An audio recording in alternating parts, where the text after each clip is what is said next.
Sarah Chun woke up that Tuesday morning thinking it would be just another normal day. She had no idea that in just a few hours, her whole life would change forever. She got dressed in her usual work clothes, a simple black dress and comfortable shoes. She grabbed her heavy toolbox full of piano, tuning equipment and headed out the door. Sarah had been tuning pianos for 3 years now. It was not the job she had dreamed of when she was young, but it paid the bills. Every day she went to different places around the city to fix and tune pianos. Sometimes she worked in small music schools. Other times she went to fancy hotels or recording studios. The work was steady, and people always needed piano tuners. That morning, Sarah drove her old blue car through the busy streets. She was heading to the Meridian Concert Hall, one of the most famous music venues in the city. She had been there many times before to tune their grand piano. The concert hall was a beautiful old building with tall columns and marble steps. Important musicians from all over the world came to perform there. Sarah parked her car in the back lot, where the workers usually parked. She always used the service entrance, not the fancy front door where the audience entered. She pulled her heavy toolbox from the trunk and walked toward the building. The morning air was cool, and she could hear birds singing in the trees nearby. As she got closer to the building, Sarah noticed something different. Usually, when she came to tune the piano, the hall was quiet and empty. But today, there were many cars in the parking lot. She could see people moving around inside through the big windows. Strange, she thought. Maybe they were setting up for a concert tonight. Sarah used her key card to open the service door. The moment she stepped inside, she could hear voices and music coming from the main hall. This was very unusual. When she tuned pianos, the halls were always silent, so she could hear every note clearly. She walked down the long hallway, her footsteps echoing on the polished floor. The closer she got to the main hall, the louder the sounds became. She could hear people talking quickly, footsteps running back and forth, and the sound of different musical instruments being played at the same time. It sounded like controlled chaos. Sarah had never seen the concert hall so busy during the day. She pushed open the heavy door that led to the main hall and stopped in surprise. The huge room was full of activity. People were everywhere doing different jobs. Some were carrying music stands and chairs onto the stage. Others were testing microphones and adjusting lights. Musicians sat in different corners of the hall, practicing their instruments. Sarah had seen this kind of activity before, but only from a distance. She knew it meant that important musicians were preparing for a big performance. But why was this happening during the day when she was supposed to tune the piano? Usually, the concert hall staff told her when rehearsals were scheduled so she could come at a different time. She stood near the door for a moment, not sure what to do. Her job was to tune the grand piano on the stage, but the stage was full of people and equipment.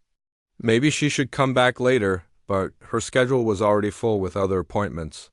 She decided to find someone in charge and ask what she should do. Sarah walked carefully through the hall, trying not to get in anyone's way. She recognized some of the workers who she had seen during her previous visits. They all looked busy and stressed. Everyone seemed to be rushing to get things ready for something important. Near the stage, Sarah saw Tom Martinez, the stage manager. She had met him several times before. He was a kind man with gray hair who had worked at the concert hall for over 20 years. But today, Tom looked more stressed than she had ever seen him. He was holding a clipboard and talking rapidly into a small radio. "The sound check needs to happen in 15 minutes, Tom was saying into his radio. "Where is everyone?" He looked around the room with worried eyes. Sarah could see sweat on his forehead, even though the hall was not hot. Sarah walked over to Tom, carrying her toolbox. She wanted to ask him if she should tune the piano now or come back later. But before she could say anything, Tom noticed her walking toward the stage with her equipment. "Thank goodness you're finally here," Tom said loudly, almost shouting with relief. He quickly walked over to Sarah, still holding his clipboard and radio. "We've been waiting for you for 20 minutes. Everyone is getting impatient." Sarah looked confused. "Waiting for me?" she asked. "I'm just here to tune the piano. I come every month." But Tom was not really listening to her words. He was looking at her toolbox and seeing a woman in black clothes walking toward the piano. In his stressed state, he made an assumption that would change everything. Yes, I know you're here for the piano, Tom said quickly. The rehearsal is already running late. We need to start the sound check right now. He looked at his watch and shook his head. Dr. Vasquez is not happy about the delay. Sarah tried to explain again. I think there's been a mistake. I'm Sarah Chan, the piano tuner. I'm here to tune the piano, not to play it. But Tom was already walking toward the stage, motioning for her to follow. The noise in the hall made it hard for him to hear her clearly. He was focused on solving his immediate problem, which was getting the rehearsal started on time. Come on, Tom called over his shoulder. Everyone is waiting. Just get up there and we can begin. Sarah followed Tom, feeling more confused with every step. She had never been on the stage of the Meridian Concert Hall during a rehearsal. Usually she did her work when the hall was empty and quiet. Now she was walking onto a stage full of professional musicians, bright lights, and expensive equipment. As they climbed the steps to the stage, Sarah could see the beautiful grand piano in the center. It was the same piano she had tuned many times before, but now it was surrounded by music stands, microphones, and other instruments. The piano bench was empty, waiting for someone to sit down and play. Tom led Sarah directly to the piano.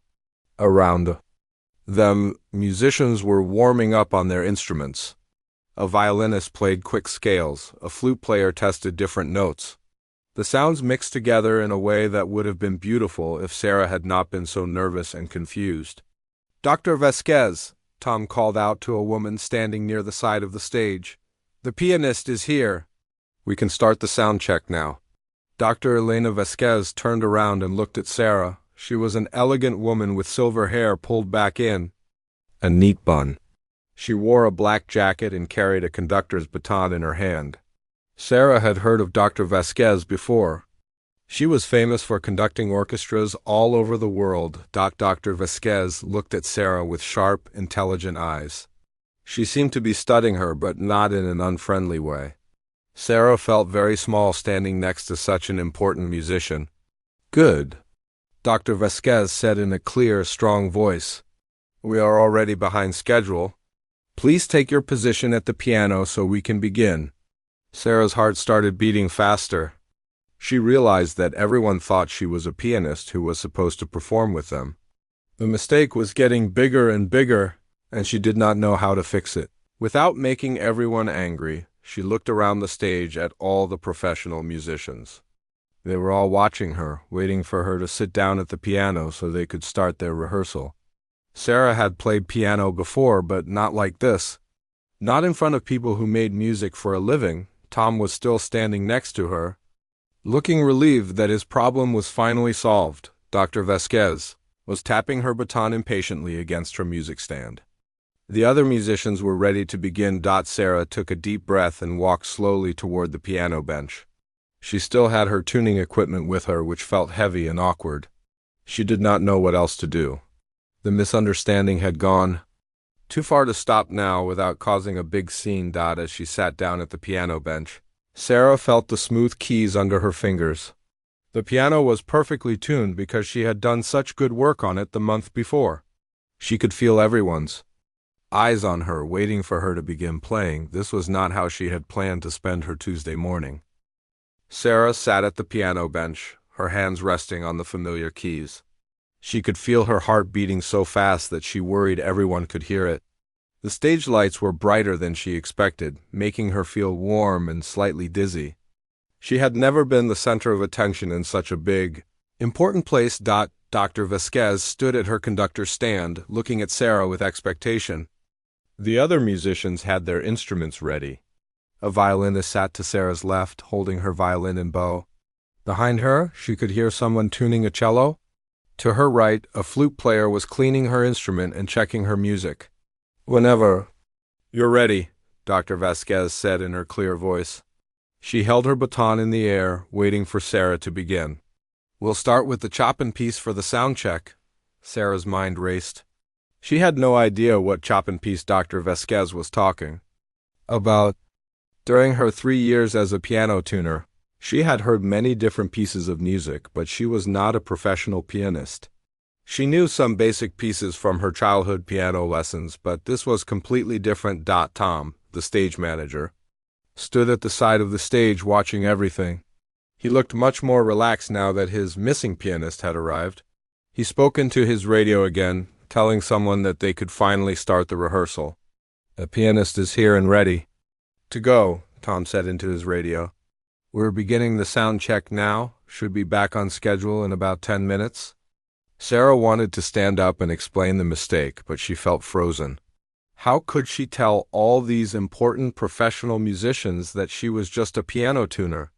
How could she explain that Tom had made a mistake? Everyone looked so serious and focused. They had been waiting for her, and now they expected her to perform. Dr. Vasquez noticed that Sarah seemed nervous. "Don't worry about making it perfect," she said in a kinder voice. "This is just a sound check. We need to test the microphones and make sure everything is working properly. Just play through the piece once so the sound technicians can do their job." The sound technicians Dr. Vasquez mentioned were standing around the hall with headphones and electronic equipment. Sarah could see them adjusting controls and watching computer screens. They were waiting for her to play so they could test their recording equipment. One of the sound technicians, a young man with glasses, spoke into his own radio. "We're ready for the piano test," he said. "All microphones are active. We can record whenever she starts playing." Sarah looked down at the piano keys. They were black and white, just like every piano she had ever tuned. But now, instead of using her tools to adjust the strings inside the piano, she was expected to play music for a room full of professionals. She thought about her childhood piano lessons. Her teacher, Mrs. Patterson, had been a patient woman who taught Sarah to play simple songs. Sarah had enjoyed those lessons, but her family could not afford to continue them for very long. She had learned a few classical pieces, but that was many years ago. Dr. Vasquez walked closer to the piano. She was holding a piece of sheet music in her hand. "Here's the music," she said, placing the paper on the piano's music stand. "It's a chop-and-minute waltz, nothing too complicated for a sound check." Sarah looked at the sheet music. The black notes on the white paper seemed to dance in front of her eyes. She could read music, but not quickly like a professional pianist. She needed time to study the notes and figure out how to play them, but everyone was waiting. The violinist was holding her instrument under her chin, ready to join in. The cello player had his bow ready. Dr. Vasquez had her baton raised in the air. The sound technicians were watching their equipment, waiting for sound to come through their microphones. "Take your time," Dr. Vasquez said, but Sarah could tell that she did not really mean it. Everyone wanted to start the rehearsal, and they were already behind schedule. Sarah placed her fingers on the piano keys. She tried to remember everything she knew about playing piano. She thought about Mrs. Patterson's voice telling her to keep her wrists relaxed and her fingers curved. She thought about counting the beat and reading the notes on the page. The first few notes of the chop-and-minute waltz were not too difficult. Sarah pressed the keys slowly, trying to match the notes on the sheet music. The sound of the piano filled the huge concert hall, echoing off the walls and ceiling. As soon as Sarah started playing, the sound technicians began working. She could see them adjusting controls and nodding to each other. One of them spoke into his radio, saying something about microphone levels and sound quality, but Sarah quickly realized that she was playing too slowly. The minute waltz was supposed to be fast and light, like a person dancing. Her slow, careful playing sounded wrong in the big concert hall. She could see Dr. Vasquez frowning slightly as she listened. "Try to play it a bit faster," Dr. Vasquez suggested gently. "The waltz should have more energy, more life. Think of people dancing." Sarah nodded and tried to speed up her playing. But the faster she played, the more mistakes she made. Her fingers stumbled over the keys. She played wrong notes and lost her place in the music. The beautiful melody of the waltz became choppy and uneven. The other musicians began to look uncomfortable. The violinist lowered her instrument and glanced at Dr. Vasquez with a worried expression. The cello player stopped getting ready to play and just listened to Sarah's struggling performance. Sarah could feel her face getting red with embarrassment. She was making a mess of the music in front of all these professional musicians. She wanted to stop playing and run away, but she did not know how to escape without making things worse. Dr. Vasquez walked closer to the piano. "Stop for a moment," she said quietly. Sarah's hands froze on the keys, grateful for the chance to pause. "Are you feeling all right?" Dr. Vasquez asked. "You seem a bit nervous today. Is everything okay?" This was Sarah's chance to explain the mistake. She could tell Dr. Vasquez that she was not a pianist, that Tom had confused her with someone else. But looking at all the people waiting for the rehearsal to continue, Sarah felt too embarrassed to speak. "I'm just a little nervous," Sarah said quietly. It was true, even if it was not the whole truth. Dr. Vasquez nodded understandingly. "That's normal. Even professional musicians get nervous sometimes. Why don't you try again, but don't worry about playing it perfectly. Just get through the piece so we can test the sound equipment." Tom, the stage manager, was starting to look worried again. He spoke into his radio, telling someone that they were still working on the sound check. Sarah could hear the stress returning to his voice. "How much longer?" Tom asked Dr. Vasquez. "We have other musicians arriving soon for the full rehearsal." Dr. Vasquez looked at Sarah. "Just play through it once more," she said. "Don't think about the notes too much. Let your hands remember how to play." Sarah looked down at the piano keys again. She thought about all the times she had tuned this piano, listening carefully to each note to make sure it sounded perfect. She knew this piano better than any of the musicians in the room. She had worked on it with her own hands, adjusting each string until the sound was exactly right. Maybe, she thought, she could try to play the way she worked, carefully listening to each note, paying attention to the sound. Instead of trying to play fast like a professional, maybe she could play slowly and make each note as perfect as possible. Sarah placed her hands on the keys again. This time, instead of looking at the sheet music, she closed her eyes for a moment and tried to remember the melody of the minute waltz. She had heard it many times while tuning pianos in different places. The tune was familiar, even if she could not read all the notes quickly. She began to play again, but this time she played more slowly and carefully. She listened to each note as it filled the concert hall. When she was not sure about a note, she paused for just a moment to find the right key. The sound technicians continued their work, adjusting their equipment and testing the microphones. To them, it did not matter if Sarah played fast or slow, as long as they could test their recording equipment. But something interesting began to happen as Sarah played. Because she was listening so carefully to each note, the way she did when tuning pianos, she started to hear things in the music that she had never noticed before. The melody had layers and emotions that she could only hear when she played slowly, and paid close attention. Dr. Vasquez noticed the change too. Sarah's playing was still slow and sometimes uncertain, but there was something different about it now. Something more thoughtful and careful. She listened with growing interest as Sarah worked her way through the piece. The other musicians also began to pay more attention. Even though Sarah was not playing like a professional, there was something genuine about her approach to the music. She was not trying to show off or impress anyone. She was simply trying to make each note sound as good as possible. When Sarah finished the piece, there was a moment of quiet in the concert hall. The sound technicians looked at their equipment and nodded to each other, indicating that their tests were complete. "That was much better," Dr. Vasquez said, though she still looked puzzled. "Your interpretation is very interesting, very careful and thoughtful. It's not what I expected, but there's something quite beautiful about it." Sarah felt a mixture of relief and confusion. Dr. Vasquez walked to her music stand and picked up another piece of sheet music. Sarah watched her with growing worry. She had barely managed to play through the Chopin piece, and now it seemed like she would have to play something else. Her hands were still shaking slightly from the stress of the first performance. "Here we are," Dr. Vasquez said, returning to the piano with the new music. She placed it on the music stand in front of Sarah. "This is what we'll be working on during today's rehearsal." Sarah looked at the sheet music and felt her heart sink. The page was covered with notes that looked much more complicated than the Chopin piece.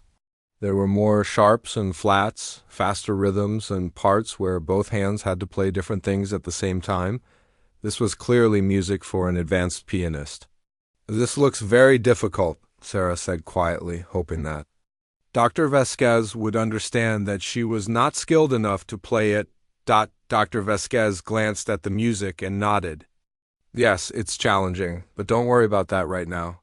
For this rehearsal, we just need you to play through the main melody so the other musicians can practice their parts. Keep it simple." Tom, the stage manager, was checking his watch. "Again, Dr. Vasquez, the full ensemble will be here in about 5 minutes. Should we wait for them, or do you want to start with the musicians who are already here?" "Let's start now," Dr. Vasquez decided. "We can use this time to work on the piano part before everyone else arrives." Sarah felt trapped. She wanted to explain that she was not a pianist, but now there were even more people involved. The other musicians on stage were preparing their instruments, expecting her to play with them. The sound technicians were ready to record the rehearsal. Everyone was depending on her to do a job she was not qualified to do. Dr. Vasquez stood at her conductor's stand and raised her baton. "Let's begin with just the piano," she said to Sarah. "Play through the main theme once so we can hear how it sounds in this hall." Sarah looked at the sheet music again. The notes seemed to swim in front of her eyes. She could recognize some of them, but others were in parts of the piano that she rarely played. There were high notes that required her right hand to stretch across many keys and low notes that needed her left hand to reach the bottom of the piano. "I'm not sure I can play this," Sarah said, her voice barely above a whisper. Dr. Vasquez walked closer to the piano. "What do you mean?" she asked, looking concerned. "Is there a problem with the music? Do you need a different arrangement?" Sarah felt like she was in a nightmare that kept getting worse. How could she explain that she did not know how to play advanced piano music? How could she tell Dr. Vasquez that the whole situation was based on a mistake? I don't think I'm the right person for this," Sarah said, trying to find words that would not upset everyone. Dr. Vasquez looked confused. "Tom called your agency and requested a pianist for today's rehearsal. You're here, and you just played for the sound check. I don't understand what the problem is." Sarah realized that Dr. Vasquez thought she had come from a musical agency that provided musicians for concerts and rehearsals. The misunderstanding was getting more complicated every minute. Tom walked over to join the conversation. "Is there a problem?" he asked Dr. Vasquez. "We really need to stay on schedule today. She says she's not sure she can play the music," Dr. Vasquez explained to Tom, "but she was just playing a few minutes ago." Tom looked at Sarah with surprise. "You played beautifully during the sound check," he said. "Sure, it was a little slow, but that was just because you were being careful. This music isn't much harder than the Chopin piece." Sarah wanted to laugh, but she felt more like crying. Tom thought her slow, careful playing had been a choice, not a sign that she was struggling with music that was too difficult for her. "Look," Dr. Vasquez said, sitting down on the piano bench next to Sarah, "let me show you something." She placed her hands on the piano and played the first few measures of the piece. Her fingers moved quickly and smoothly across the keys, making the difficult music sound easy and beautiful. "See," Dr. Vasquez said, "it's not as complicated as it looks. The main melody is quite simple. Everything else is just decoration around the basic tune." She played the melody again, this time more slowly, so Sarah could hear each note clearly. "Try playing just this part," she suggested. "Don't worry about all the extra notes. Just focus on the main tune." Sarah placed her hands on the keys where Dr. Vasquez had shown her. The melody did sound simpler when it was separated from all the complicated parts around it. She pressed the first few keys, trying to copy what Dr. Vasquez had played. The notes came out slowly and uncertainly, but they were recognizable as the beginning of the melody. Sarah felt a small sense of accomplishment. Maybe she could manage to play just the simple tune, even if she could not handle all the advanced techniques. That's better, Dr. Vasquez said encouragingly. Keep going. Don't worry about playing it fast. Just make sure each note is clear. Sarah continued playing the melody one note at a time. It was still difficult for her, but not impossible. She had to think carefully about each note before she played it, and sometimes she had to try a key twice to make sure she had the right one. The violinist on stage began to tune her instrument, getting ready to join in when Sarah finished learning her part. The sound of the violin strings being adjusted mixed with Sarah's slow piano playing, creating an odd musical combination. Good, Dr. Vasquez said as Sarah reached the end of the first section. Now try it again, and this time don't stop if you make a small mistake. Just keep going and fix it as you play. Sarah started the melody again. This time she tried to play a little faster, though still much slower than a professional pianist would play. When she hit a wrong note, she corrected it quickly and continued instead of stopping completely as she played. Sarah began to notice something interesting. The melody was actually quite beautiful when she played it slowly and carefully. She could hear how each note connected to the next one, creating a musical story that moved from happy to sad to hopeful. Dr. Vasquez noticed this too. You have a very thoughtful approach to the music, she commented. You're really listening to what you're playing. That's good. Many pianists play the notes correctly but don't really hear the music. Tom spoke into his radio again. The pianist is working through the piece now, he reported. We should be ready for the full ensemble in a few more minutes. Sarah heard Tom's words and felt panic rising in her chest again. A full ensemble meant more musicians, more complicated music, and more chances for her to embarrass herself. She was barely managing to play the simple melody by herself.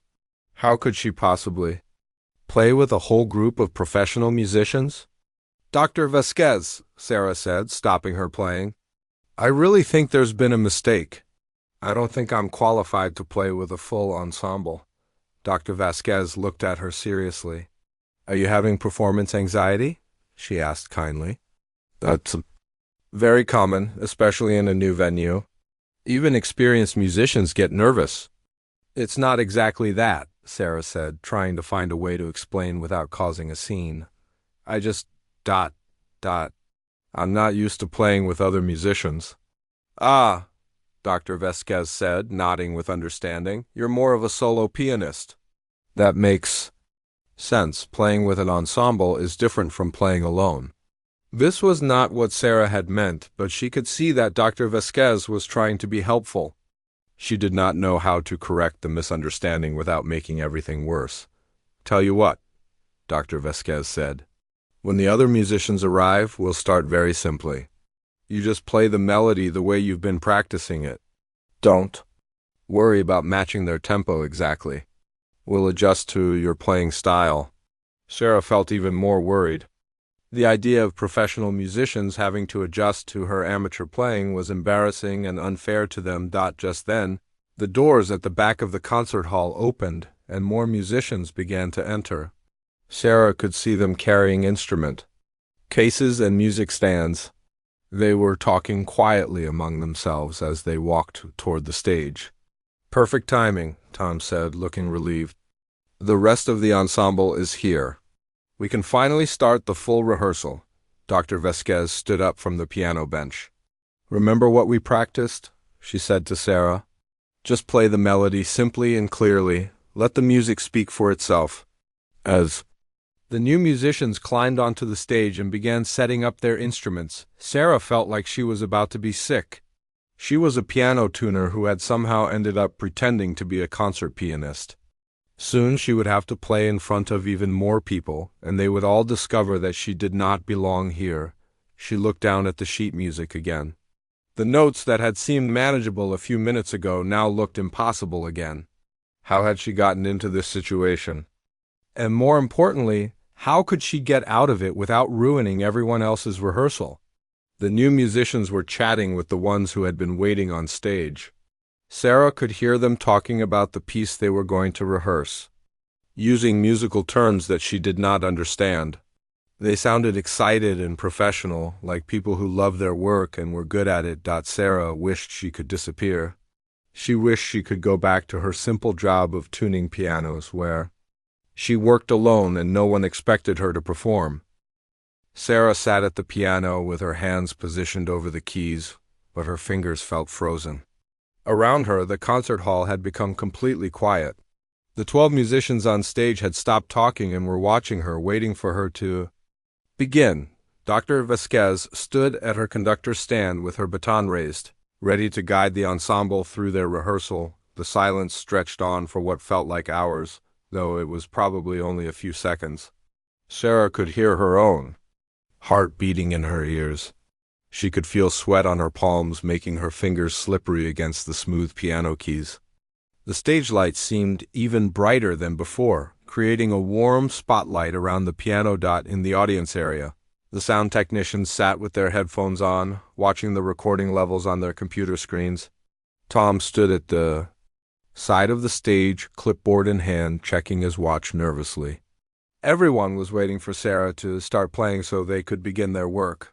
Sarah tried to remember what Dr. Vasquez had told her just a few minutes before: play the melody. Simply and clearly, don't worry about playing fast. Let the music speak for itself.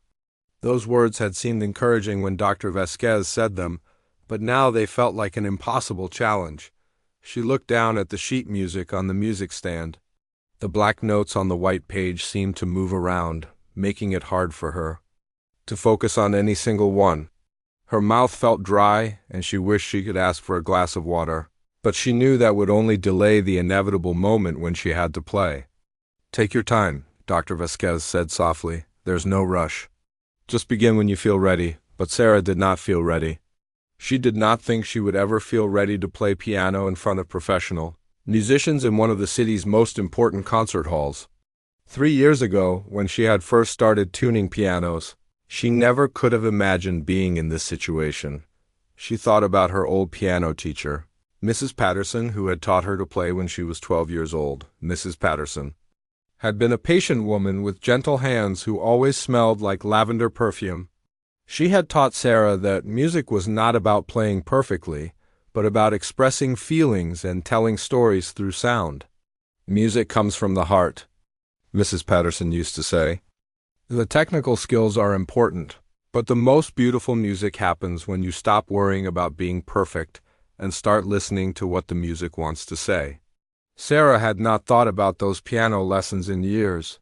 She had been so focused on her work as a piano tuner that she had almost forgotten what it felt like to actually play music for the joy of it. But now, sitting at this beautiful grand piano, she remembered the feeling of her fingers moving across keys to create melodies. She took a deep breath and pressed the first key of the melody Dr. Vasquez had shown her. The note rang out clearly in the concert hall, echoing off the walls and ceiling. It was a simple G note, but in this acoustic space, it sounded rich and full. Encouraged by the beautiful sound, Sarah played the second note, then the third.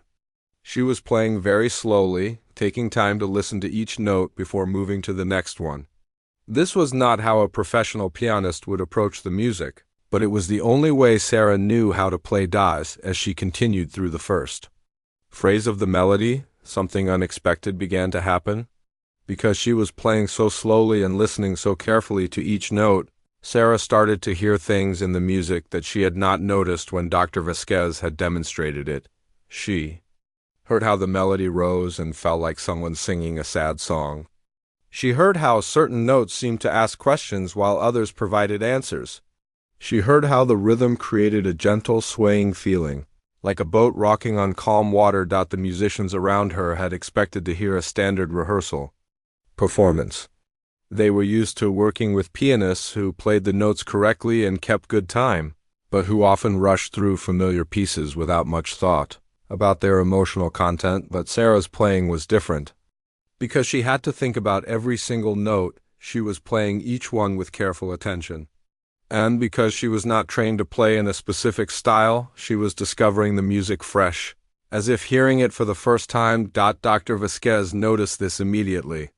She had conducted hundreds of rehearsals with many different pianists, but she had rarely heard anyone approach music with such genuine curiosity and care. Sarah was not just playing the notes. She was exploring them, the violinist sitting closest to the piano stopped preparing her instrument and began to listen more carefully. There was something about Sarah's playing that made her want to pay attention. It was not technically perfect, but it had an honesty and sincerity that was surprisingly moving. Sarah reached the end of the first section and paused for a moment, looking at the sheet music to figure out what came next. During this brief silence, she became aware that something had changed in the concert hall. The casual chatter and background noise had stopped completely. Everyone seemed to be listening intently. She looked up and saw Dr. Vasquez watching her with an expression of intense concentration. The conductor's baton was still raised, but she had not been using it to keep time. Instead, she seemed to be following Sarah's natural rhythm. "Continue," Dr. Vasquez said quietly. "That was beautiful. Keep going exactly as you were." Sarah felt a small surge of confidence. Maybe she was not completely embarrassing herself after all. She found her place in the music and began the second section of the melody. This part was slightly more complicated, with some notes that jumped higher and lower on the piano. Sarah had to stretch her fingers to reach some of the keys, and she made a few small mistakes. But instead of stopping to correct them, she followed Dr. Vasquez's advice and kept playing, fixing the wrong notes as she went. As she played, Sarah began to feel something she had not experienced in years. She was not just pressing keys to produce sound. She was making music. The melody seemed to flow through her hands naturally, as if the piano was helping her tell a story. The story the music told was about longing and hope.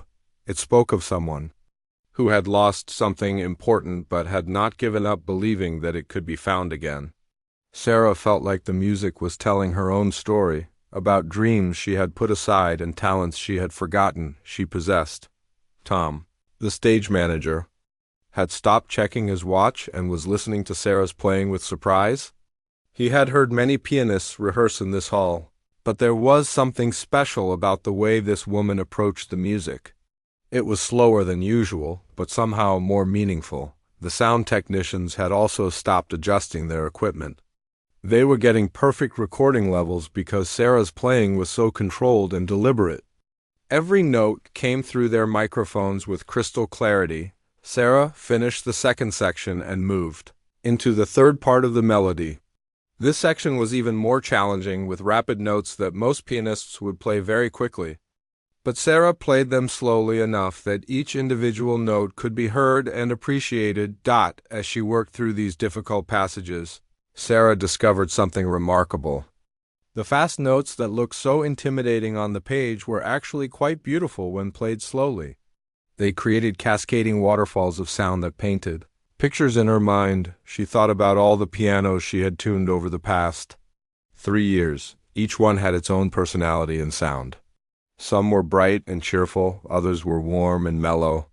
This grand piano in the Meridian Concert Hall had a voice that was both powerful and gentle, capable of filling the huge space. While still sounding intimate and personal, the other musicians on stage were now completely focused on Sarah's playing. The flutist had put down her instrument and was simply listening. The cellist sat with his bow resting on his knee, his head tilted toward the piano.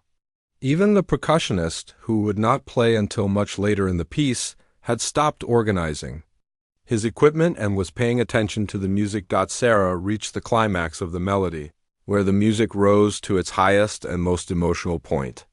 She played these notes with special care, allowing each one to ring out fully before moving to the next. The sound filled the concert hall like golden light, creating a moment of pure beauty that touched everyone who heard it. As the melody began to descend toward its conclusion, Sarah felt a strange sense of sadness.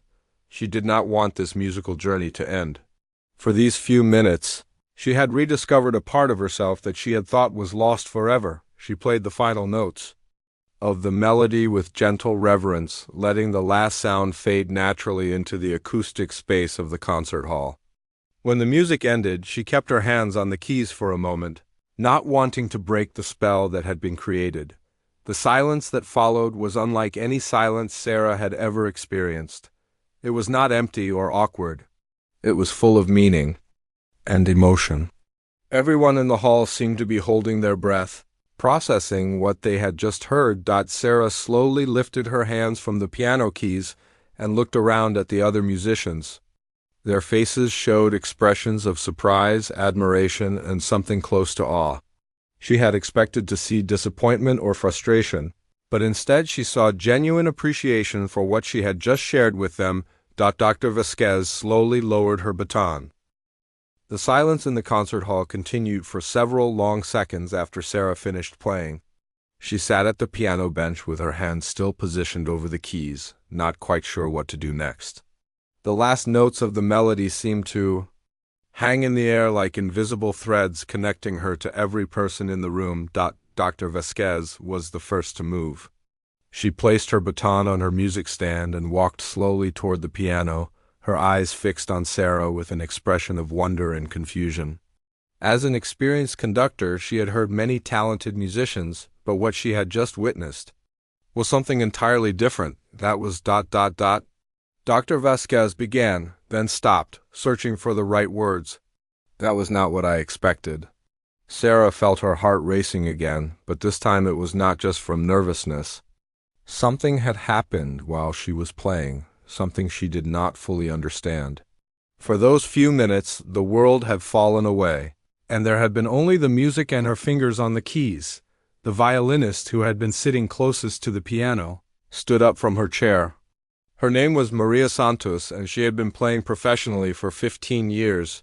She had performed with orchestras around the world and had heard some of the finest pianists of her generation. But the playing she had just heard was unlike anything in her experience.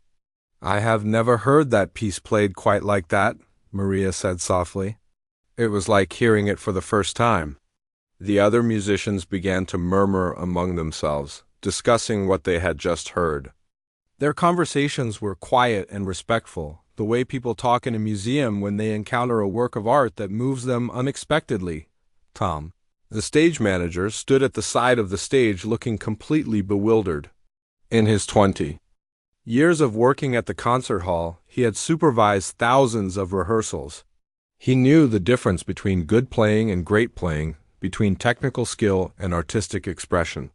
What he had just heard defied his usual categories. He spoke into his radio, his voice uncertain.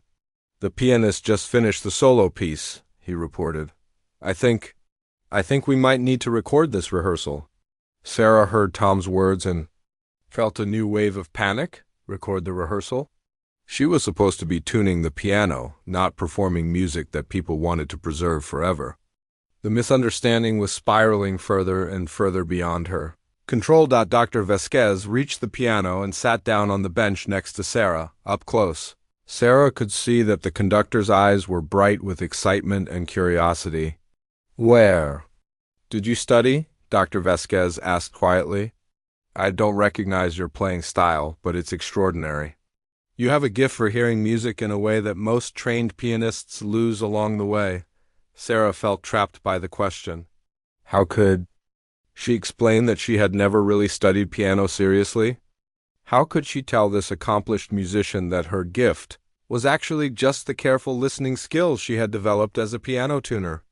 I didn't study very much," Sarah said honestly. "I had some lessons when I was young, but nothing formal or advanced." Dr. Vasquez looked even more surprised. "You're self-taught? That's remarkable. Your approach to the music is so mature and thoughtful. You play like someone who has spent years developing their musical understanding."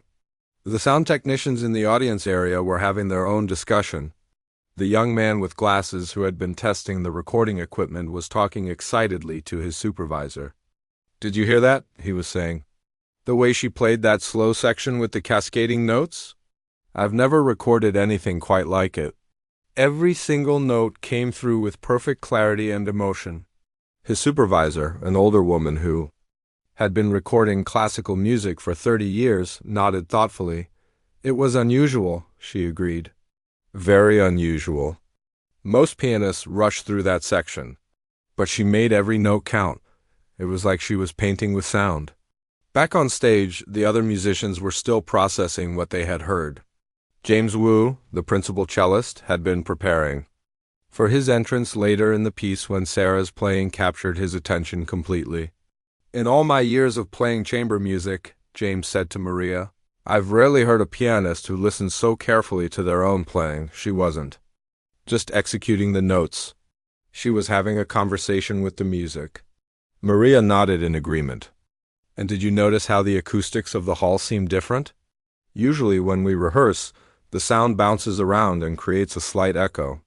But her playing was so controlled and deliberate that every note found its perfect place in the space."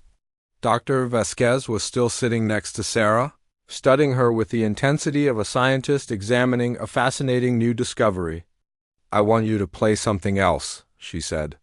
"Something more challenging. I need to understand what I'm hearing." Sarah felt her stomach tighten with anxiety. "Dr. Vasquez, I really don't think—" "Please," the conductor interrupted gently. "Trust me.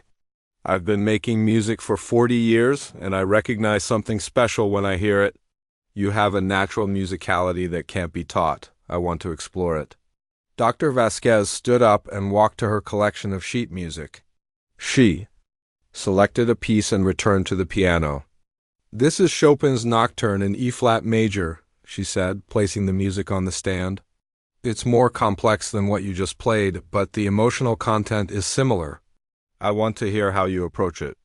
Sarah looked at the new piece of music and felt overwhelmed. The page was dense with notes, including many that required both hands to play different melodies at the same time. This was clearly music for an advanced pianist. "I can't play this," Sarah said honestly. "It's too difficult for me," Dr. Vasquez smiled. "Don't worry about playing it perfectly. Just play whatever parts you can manage. I'm not interested in technical perfection right now. I want to hear your musical instincts."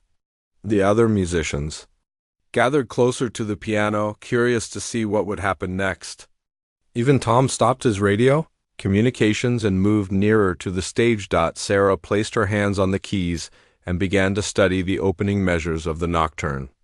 The melody was beautiful but complex, with graceful curves and subtle harmonies that required careful attention to play correctly. She started very slowly, picking out the main melody with her right hand while trying to add simple accompaniment with her left. She had to stop several times to figure out difficult passages, but each time she restarted, she seemed to understand the music a little better. As Sarah worked through the piece, something remarkable began to happen. The musicians watching her realized that they were witnessing a process of musical discovery. Sarah was not just playing notes. She was uncovering the emotional story hidden within Chopin's composition. When she reached a particularly beautiful passage where the melody soared above gentle accompaniment, Sarah's playing became even more expressive. She had found a section of the music that spoke to her directly, and her response was instinctive and heartfelt. "Listen to that phrasing," whispered Elena Rodriguez, the flutist. "She's shaping each phrase like a singer would shape a line of poetry. It's incredibly musical." Dr. Vasquez was taking notes on a small pad, documenting what she was observing. She had conducted many young pianists at the beginning of their careers, but Sarah's playing defied conventional categories. It was both amateur and sophisticated, simple and profound. As Sarah continued through the nocturne, her confidence grew. She began to take small risks, adding slight variations in timing and dynamics that enhanced the emotional impact of the music. These were not calculated interpretive choices. They were spontaneous responses to what she heard in the moment. The transformation was visible as well as audible. Sarah's posture at the piano became more relaxed and natural. Her face, which had been tight with concentration and anxiety, softened into an expression of deep listening and engagement. Tom found himself completely forgetting about schedules and logistics. He was witnessing something he had never seen before, the birth of a musical artist. This woman who had arrived to tune the piano was revealing herself to be a musician of extraordinary sensitivity and potential. When Sarah finished the nocturne, the silence that followed was even deeper than before. Every person in the concert Hall felt that they had been present for something rare and precious. Dr. Vasquez put down her pen and looked at Sarah with unmistakable excitement. "I don't know who you are," she said, "but you have just given me one of the most beautiful musical experiences of my career." Sarah felt tears forming in her eyes. For the first time in years, she felt truly seen and valued for something that came from deep within her heart. The music had awakened a part of herself that she had thought was lost forever, but even as she basked in this moment of recognition and appreciation, Sarah knew that she could not continue the deception much longer. Soon, someone would ask direct questions about her background and training. Soon, the truth about who she really was would have to come out. For now, though, she allowed herself to enjoy the feeling of being surrounded by people who understood and valued the musical gift she had just shared with them. When the last gentle note of Chopin's Nocturne faded into the perfect acoustics of the Meridian Concert Hall, something extraordinary happened. The silence that followed was not the usual pause between pieces of music. It was the kind of silence that occurs when people witness something so beautiful and unexpected that they need time to process what they have just experienced. Sarah kept her hands on the piano keys for a long moment, afraid to move and break whatever spell had been created. She could feel the weight of everyone's attention, but it no longer felt frightening. Instead, it felt like being held in a warm embrace by the music itself. Dr. Vasquez stood completely still at her conductor's stand, her baton frozen in the air where she had raised it during Sarah's performance. Her mouth was slightly open, and her eyes were wide with an expression that mixed amazement with disbelief. In her 40 years of making music, she had encountered many talented musicians. But what she had just heard defied all her expectations. The 12 professional musicians on stage had stopped all their normal activities. Maria Santos, the violinist, sat with her instrument resting in her lap, her bow forgotten in her right hand. Her eyes were fixed on Sarah with the look of someone who had just witnessed a miracle. James Wu, the cellist, had been preparing to tune his instrument when Sarah began playing the nocturne. Now his cello leaned against his chair, untouched, while he stared at the piano with his mouth slightly open. He had performed with some of the world's finest pianists, but he had never heard anyone play with such pure, unfiltered emotion. Elena Rodriguez, the flutist, had tears forming in her eyes. She was known among her colleagues for being practical and unsentimental, but Sarah's playing had touched something deep in her heart. The way Sarah had shaped each phrase of the nocturne reminded Elena of why she had fallen in love with music in the first place. Even the percussionist, David Kim, who would not play until much later in the program, had stopped organizing his instruments and was sitting perfectly still. The delicate beauty of Sarah's performance had created a sense of reverence that made any other activity seem inappropriate. Tom, the stage manager, stood at the side of the stage with his clipboard hanging loosely in his hand. His radio had been silent for several minutes because he had forgotten to respond to the calls from the lighting technicians. All his attention was focused on trying to understand what he had just witnessed. In 20 years of working at the concert hall, Tom had heard hundreds of rehearsals and performances. He knew the difference between competent playing and exceptional playing. But Sarah's performance had been in a category all its own. It was not just exceptional. It was transformative. The sound technicians in the audience area sat motionless at their equipment. The young man with glasses had been recording Sarah's performance, but he had become so absorbed in listening that he had stopped watching the levels on his computer screen. His supervisor, the experienced woman who had recorded classical music for 3 decades, was staring at the stage with a look of pure wonder. "In 30 years," she whispered to her colleague, "I have never recorded anything like that. Did you hear how every note seemed to have its own life, its own purpose? Most pianists play the notes correctly, but she made the notes sing." The silence stretched on for what felt like an eternity. Everyone in the concert hall seemed to understand instinctively that they had been present for something rare and precious. It was the kind of musical moment that people remember for the rest of their lives. Sarah finally lifted her hands from the piano keys. and the small sound of her fingers leaving the smooth surface seemed unnaturally loud in the hushed atmosphere. She turned slightly on the piano bench to look at the other musicians. Unsure of what their expressions meant, what she saw surprised her completely. Instead of the judgment or criticism she had feared, she saw faces filled with admiration, respect, and something that looked almost like gratitude. These professional musicians, who had devoted their lives to creating beautiful music, were looking at her as if she had given them a precious gift. Dr. Vasquez slowly lowered her baton and placed it on her music stand. She walked toward the piano with deliberate, careful steps, as if she were approaching something sacred that might disappear if she moved too quickly. That was ... Dr. Vasquez began, then stopped, searching for words adequate to describe what she had just heard. That was one of the most beautiful interpretations of that nocturne I have ever experienced. She paused next to the piano, her hands clasped in front of her. Where did that come from? How did you know to phrase the melody like that? How did you know to slow down in exactly the right places to create such emotional impact? Sarah felt overwhelmed by the question. How could she explain that she had not known any of those things? How could she tell Dr. Vasquez that she had simply followed her instincts and played what felt right in the moment? I just Doctor... I listened to what the music wanted to say, Sarah replied quietly. I tried to let the melody tell me how it should sound. Dr. Vasquez nodded slowly, as if Sarah's answer confirmed something she had suspected. That's exactly right, she said. That's what the greatest musicians do. They don't impose their will on the music.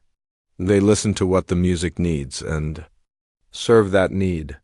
Maria Santos stood up from her chair and walked closer to the piano. I have been playing professionally for 15 years, she said to Sarah. I have performed with pianists who can play faster than you and pianists who know more repertoire than you. But I have never played with anyone who made me feel the music the way you just did. James Wu nodded in agreement. When you played that section where the melody rises and falls like someone sighing, he said, I could feel it in my chest. It was like you were speaking directly to my emotions through the piano. Sarah felt tears beginning to form in her eyes again. These kind words from professional musicians meant more to her than she could express. For years, she had felt like her musical dreams were dead and buried. But here, in this moment, those dreams felt alive again. Elena Rodriguez approached the group gathered around the piano. I want to ask you something, she said to Sarah. When you were playing, were you thinking about technical things like fingering and pedaling? Or were you thinking about something else? Sarah considered the question carefully. I was thinking about the story the music was telling, she said. It felt like the melody was about someone remembering something beautiful from the past, something they had lost but still loved, Elena smiled. That's exactly what I heard too. You weren't just playing notes. You were sharing an emotional experience. That's what great musical performance is supposed to do. Tom finally remembered to respond to his radio, but when he spoke, his voice was different than before. This is Tom, he said quietly. We're experiencing something extraordinary. Here, I think we need to extend this rehearsal time. Dr. Vasquez heard Tom's comment and realized that she had completely forgotten about the schedule. You're absolutely right, Tom, she said. This is too important to rush, she turned back to Sarah. I want to understand what I'm witnessing here. Your technique is not conventionally trained, but your musicality is extraordinary. You have something that cannot be taught in conservatories. Sarah felt the weight of the moment pressing down on her. All these accomplished musicians were treating her as if she belonged among them, as if she were a colleague worthy of their respect and admiration. But she knew that her presence here was based on a misunderstanding. The silence in the concert hall continued, but now it was filled with anticipation rather than simple awe. Everyone seemed to be waiting for something more to happen, for the next revelation in what was turning out to be an extraordinary morning. Sarah looked around at the faces surrounding her. She saw musicians who had dedicated their lives to their art, people who understood the power of music to touch hearts and change lives. They were looking at her as if she were one of them, as if she belonged in their world. For the first time in years, Sarah felt like she was exactly where she was supposed to be. But she also knew that the truth about who she really was would have to come out soon. The weight of the deception was becoming too heavy to carry.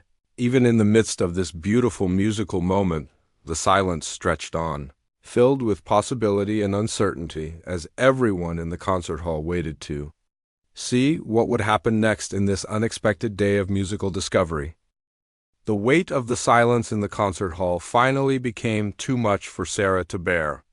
She looked around at all the expectant faces surrounding her, these professional musicians who were treating her with such respect and admiration, and she knew she could not continue the deception any longer. "Dr. Vasquez," Sarah said quietly, her voice trembling slightly, "I need to tell you something important." Dr. Vasquez, who had been studying Sarah with intense curiosity, immediately gave her full attention. "Of course, what is it?" Sarah took a deep breath, knowing that her next words would change everything. "I'm not who you think I am." The conductor's eyebrows rose slightly. "What do you mean?" "I'm not a pianist," Sarah said, the words coming out in a rush. I can play piano a little, but that's not why I'm here. I'm a piano tuner. I came here this morning to tune your piano, and Tom mistook me for the pianist you were expecting." The silence that followed Sarah's confession was different from the awed silence that had followed her performance. This silence was filled with confusion and surprise. Dr. Vasquez stared at Sarah as if she had spoken in a foreign language. "You're a piano tuner?" Dr. Vasquez repeated slowly, as if testing the words to see if they made sense. "Yes," Sarah said, feeling her face flush red with embarrassment. "I tune pianos for a living. I've been doing it for 3 years. I come here once a month to maintain your grand piano."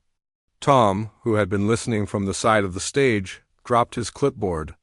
The sound of it hitting the floor echoed through the concert hall like a gunshot. "Wait," he said, walking quickly toward the piano. "You're Sarah Chun, the piano tuner?"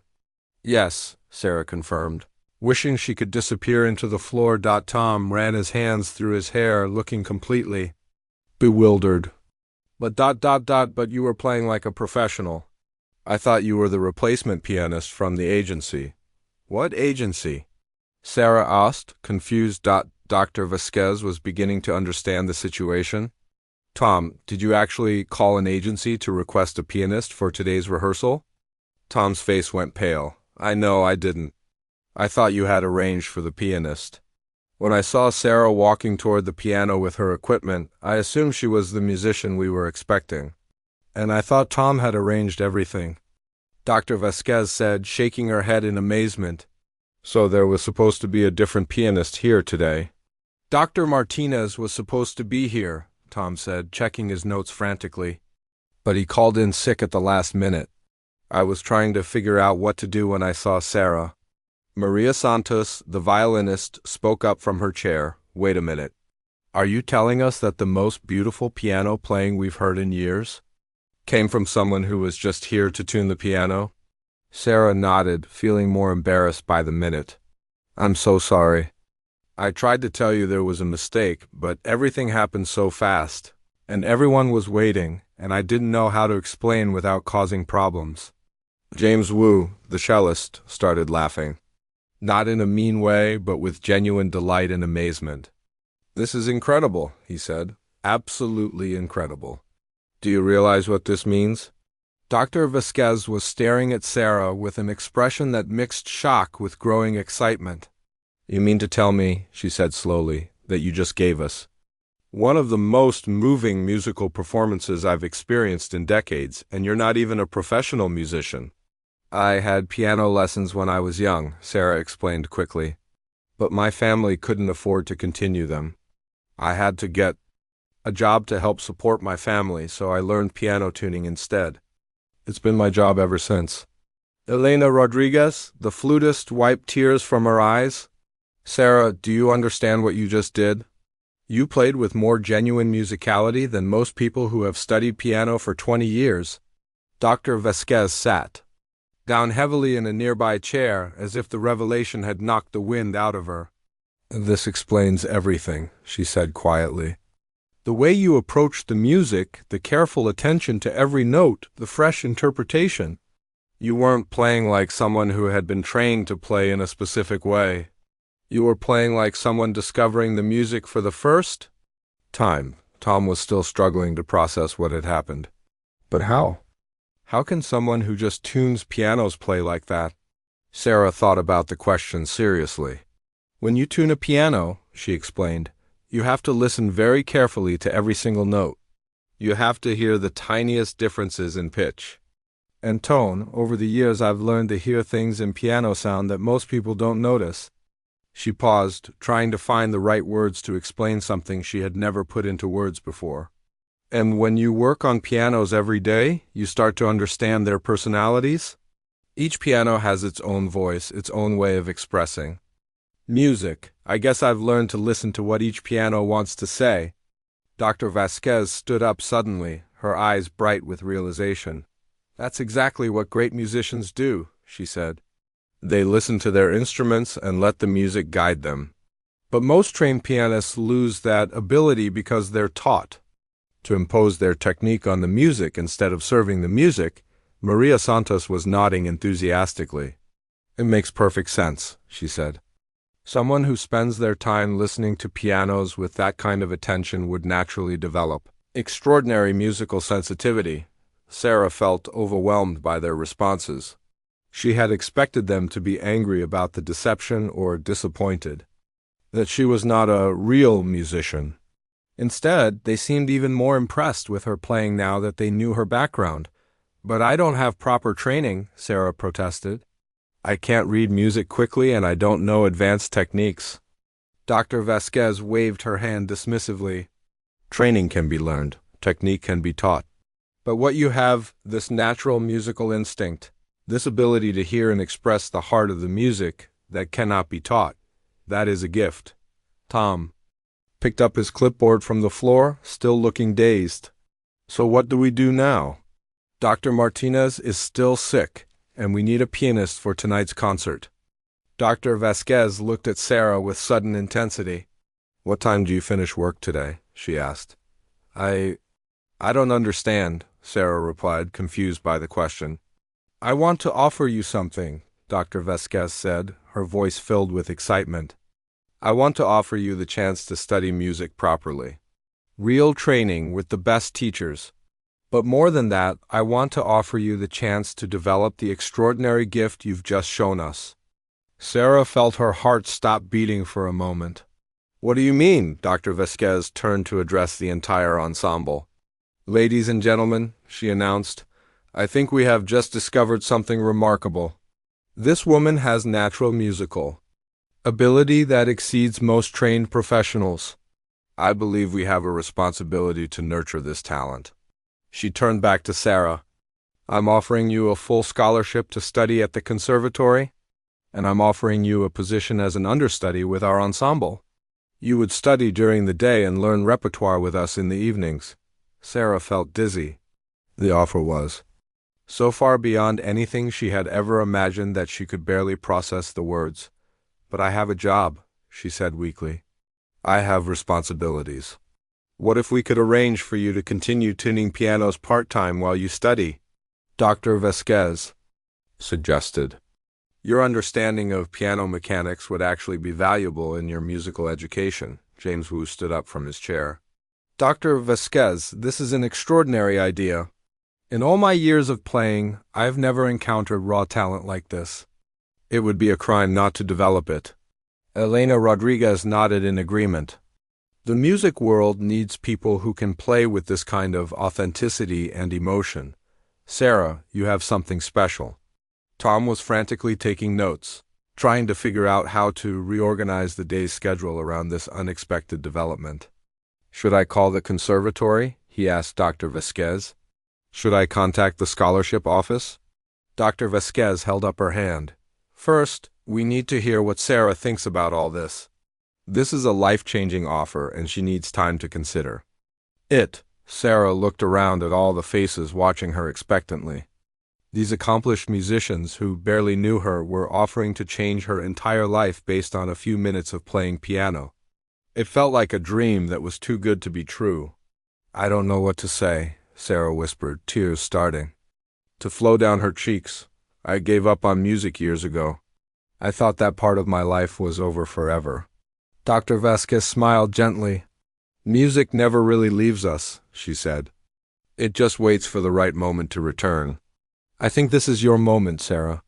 Sarah wiped her eyes and looked down at the piano keys that had just changed her life. After years of thinking about them only as mechanisms to be tuned and maintained, she now saw them as doorways to a future she had never dared to imagine. "Yes," she said quietly, then louder, "yes, I would like to try." The concert hall erupted in applause and cheers from the musicians and crew members who had witnessed this remarkable morning. Sarah sat at the piano, overwhelmed by gratitude and possibility, knowing that her life would never be the same again. 6 months later, Sarah Chun stood backstage at the Meridian Concert Hall, wearing an elegant black dress and holding sheet music for Rachmaninoff's Piano Concerto No. 2. Her hands were steady, and her heart beat with excitement rather than fear. The nervous piano tuner who had stumbled into a rehearsal by mistake was gone, replaced by a confident musician who had found her true calling. The transformation had not been easy. Dr. Vasquez had kept her promise about the scholarship and the position with the ensemble, but Sarah had discovered that catching up on years of missed musical education required dedication and hard work that she had never imagined. Her days had become a careful balance of study and practice. In the mornings, she attended classes at the conservatory, learning music theory, composition, and advanced piano technique. Her teachers were amazed by her natural musical instincts, but they also worked patiently to fill in the gaps in her technical knowledge. In the afternoons, she continued tuning pianos, but now with a completely different understanding of the instruments she worked on. Her experience as a performer had deepened her appreciation for the mechanical aspects of piano construction. She could hear subtleties in the tuning that she had never noticed before, and her reputation as a piano tuner had actually grown stronger. In the evenings, she rehearsed with Dr. Vasquez's ensemble, learning chamber music and preparing for concerts. The other musicians had welcomed her warmly, and she had formed genuine friendships with Maria, James, Elena, and the others who had witnessed her unexpected debut. The hardest part had been learning to trust herself as a musician. Years of thinking of herself as just a piano tuner had created habits of self-doubt that took time to overcome. But with each successful performance, each piece of music she mastered, her confidence had grown. Dr. Vasquez had been an extraordinary mentor, providing not just musical guidance but emotional support during the difficult transition. She had helped Sarah understand that her unconventional path to music was actually an advantage, not a weakness. Most pianists learn technique first and spend years trying to find their musical voice. Dr. Vasquez had told her during one of their weekly lessons, "You already have your voice? Now we're just giving you the tools to express it more fully." The conservatory had been challenging in ways Sarah had not expected. Some of her fellow students, who had been studying music since childhood, initially questioned whether someone with her background belonged there. But as they heard her play and saw her dedication to learning, their skepticism had turned to respect and admiration. Sarah's professors had been fascinated by her unique approach to music. Dr. Peterson, her piano technique instructor, had written a paper about Sarah's case, exploring how practical experience with piano mechanics could enhance musical performance. Sarah had become something of a celebrity at the conservatory, proof that musical talent could emerge from unexpected places. Tonight's concert was the culmination of all her hard work. She would be performing as the featured soloist with the city's professional orchestra, playing one of the most challenging pieces in the piano repertoire. The irony was not lost on her that she was performing in the same hall where her musical journey had begun with a simple case of mistaken identity. Tom Martinez, the stage manager who had inadvertently started everything, knocked on her dressing room door. 5 minutes, Sarah," he called out. "The orchestra is ready." Sarah smiled at the sound of his voice. Tom had become one of her biggest supporters over the past 6 months, always making sure she felt welcome and prepared for each performance. He often joked that his mistake had been the best accident of his career. "Thank you, Tom," Sarah called back. "I'll be right there." She looked at herself in the mirror one last time. The woman staring back at her looked confident and professional, but Sarah could still see traces of the uncertain piano tuner she had been. That person was still part of her, and she was grateful for the journey that had brought her to this moment. As she walked toward the stage, Sarah passed the piano storage room where her tuning equipment was kept. She still used those tools regularly, maintaining her connection to the practical side of piano care. The combination of technical knowledge and artistic expression had made her a unique performer, one who understood her instrument more completely than most. The backstage area was buzzing with activity.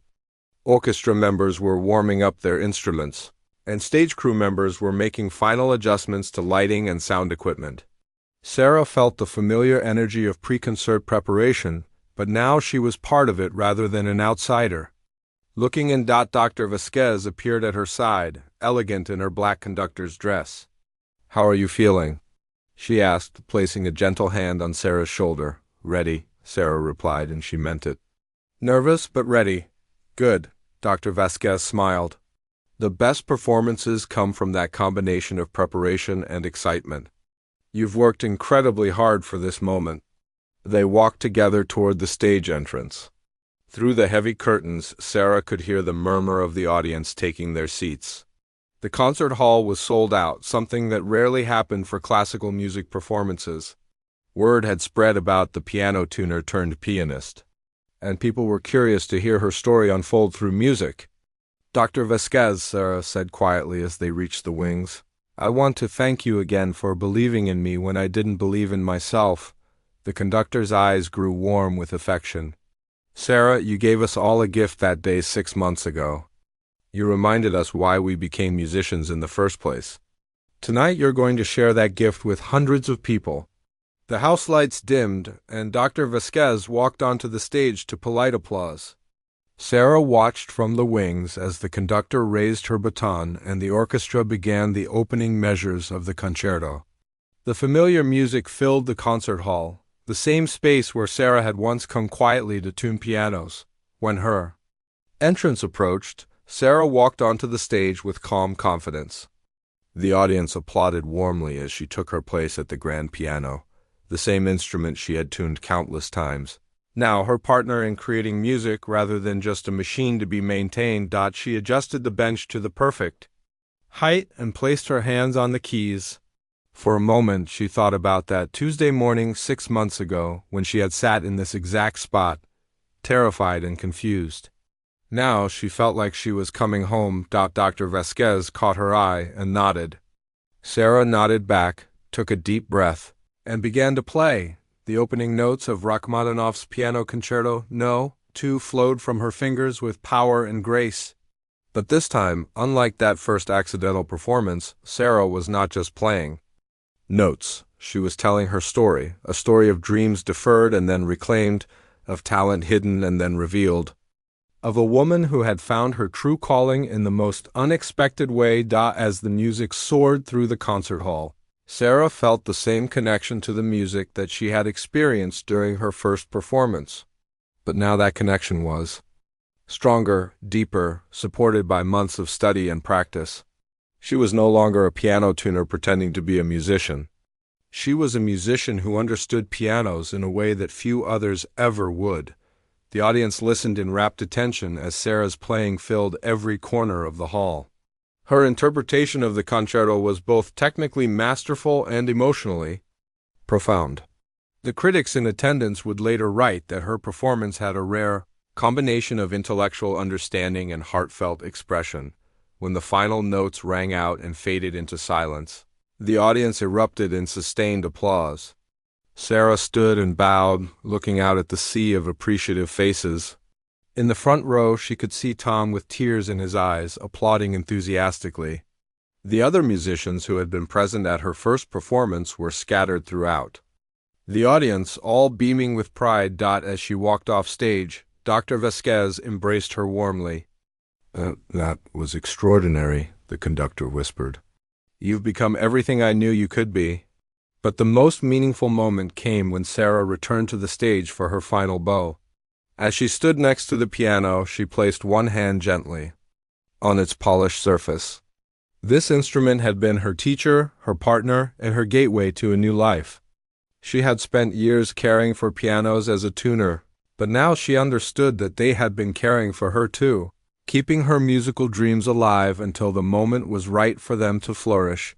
The applause continued for several minutes, with many audience members giving her a standing ovation.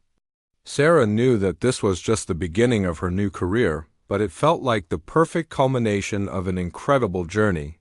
Later that evening, as she packed her sheet music and prepared to leave the concert hall, Sarah reflected on how much her life had changed. She was no longer just surviving. She was thriving, using her gifts to bring beauty and meaning to the world. The mistake that had started it all, Tom's confusion about who she was, had turned out to be no mistake at all. It had been the universe's way of putting her exactly where she needed to be, at exactly the right moment, to discover who she was truly meant to become. As Sarah walked out of the Meridian Concert Hall that night, she carried with her not just the satisfaction of a successful performance, but the knowledge that she had found her true home in the world of music.